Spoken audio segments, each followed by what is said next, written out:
Michelle Nesky, the Posh PA. And listen, you know I like to keep it real here on this channel. And you also know that the PA profession can be very rewarding and fulfilling. But I also think it's important to shed light on some of the challenges you might face as a PA. So let's dive in. Now, if you haven't already, smash this subscribe button. I'm here every week dropping new tips to help you get into PA school, become a successful student, and a fulfilled practicing PA. All right, so let's talk about it. What are some of the challenges or potentially negative aspects of being a PA?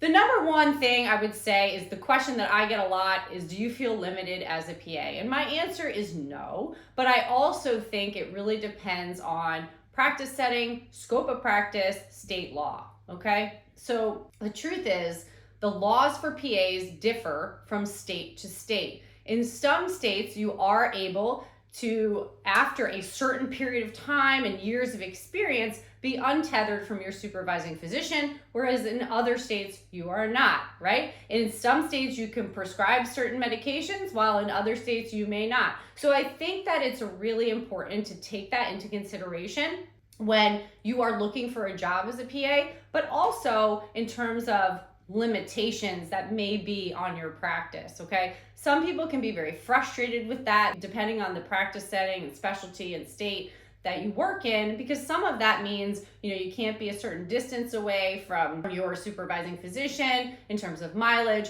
A lot of those sort of antiquated laws have been modernized, but that's also why it's really important to join your state PA organization and advocate for PA legislature that is going to modernize the way we practice so that we can provide the best care to our patients at the top of our licensure, okay? So I think that yes, it can be limiting depending on where you are and in a practice setting.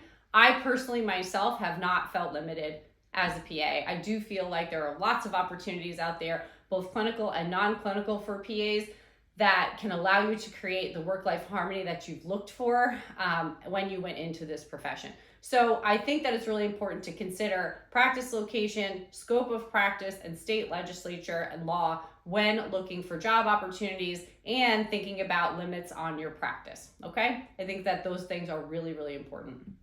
The next thing is that post-graduation learning curve. Now, that can feel very overwhelming, particularly as a new graduate. Now listen, you have probably had thousands of patient care hours before you went to PA school. You've got a robust clinical education as a PA, but now you're out there not on your own, you're as part of a team or you're in that setting, but your responsibility level just went, right? So you are gonna feel a little bit overwhelmed depending on what specialty and what practice you're in. So for example, I started off in hospitalist medicine with a team of other PAs. I felt very supported. I had a great onboarding process and felt very comfortable going in to take care of my first patients, right?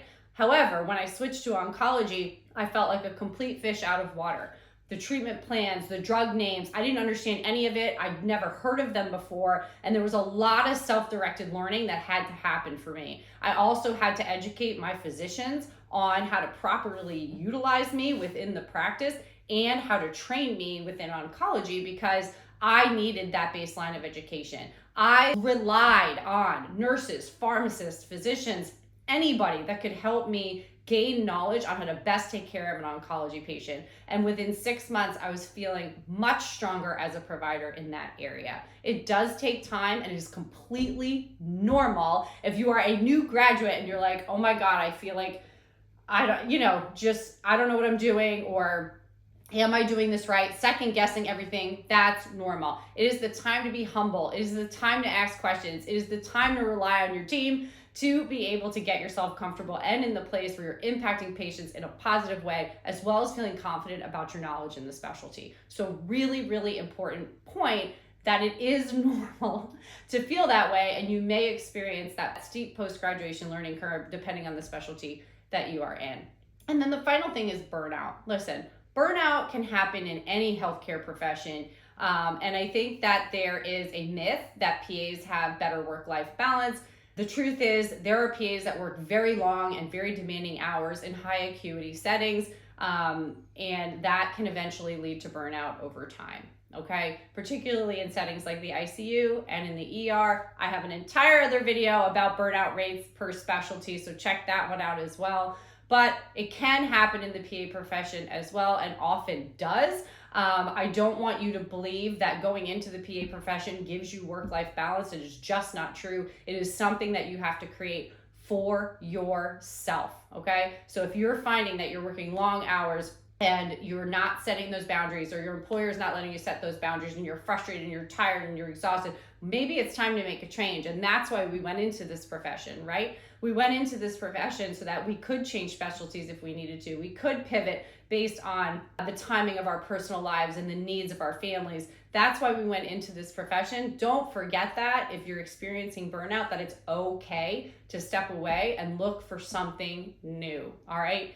Because at the end of the day, your health is the most important thing. If you're not healthy, you can't take care of your patients as best that you can. You can't take care of your family and your friends and all of the other things. So prioritizing your fitness, your nutrition, your mindset work, your sleep, all of those things are so important in combating burnout. But I also think it's important to note that it's okay to leave your job if you've done all those things and you're still not happy, and to look for other opportunities outside of clinical medicine that can really help you balance that out, where if you don't want to give up your practice as a PA, you can kind of do what I did, right? And either start something or do something that's a little bit different that will bring in additional income and reduce the amount of clinical time that you have. So it's all about that give and take, and just know that you have options, but PAs are not immune to burnout. And I think that's a really important point.